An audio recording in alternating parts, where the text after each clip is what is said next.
Assalamualaikum warahmatullahi wabarakatuh.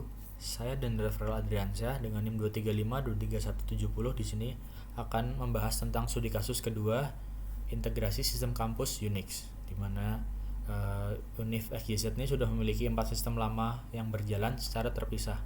Ada Siakat, Keuangan, Perpustakaan, dan LMS, di mana masing-masing basis sistemnya berbeda. Nah, Univ itu ingin menggabungkan sistem tersebut ke dalam super app mahasiswa dan juga membuka layanan untuk aplikasi mitra, tapi tidak ingin menulis ulang sistem yang sudah ada.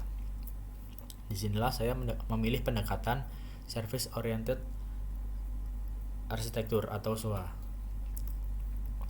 Nah, berdasarkan konteks dan kebutuhan sistem dari studi kasus, SOA ini cocok karena yang pertama, ada functional requirement di mana gabungkan 4 sistem heterogen tanpa ditulis ulang.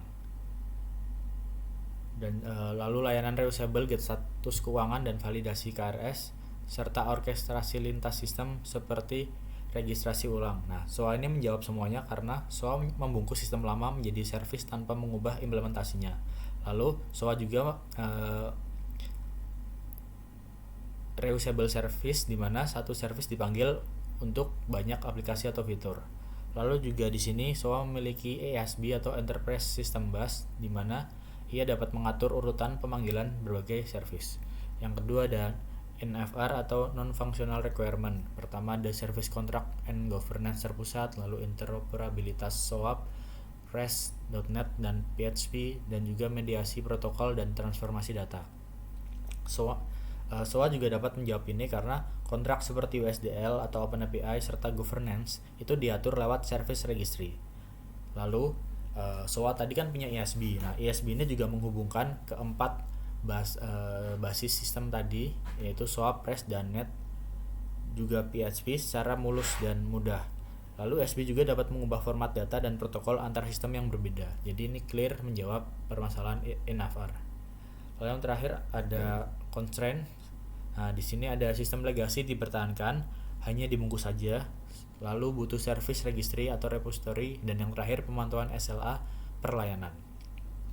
Nah, jadi di SOA ini cukup membuat wrapper service pada sistem yang lama, dan juga SOA mendukung service registry, monitoring, dan governance layanan. Itu sudah menjawab semua concern yang ada di sistem ini. Oke.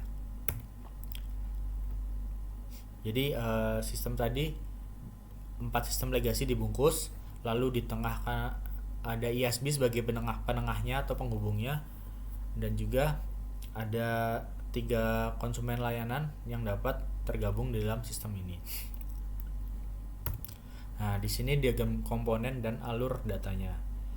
Di mana yang pertama aplikasi akan memanggil API gateway untuk masing-masing sistem, tapi lewat Enterprise Service Bus.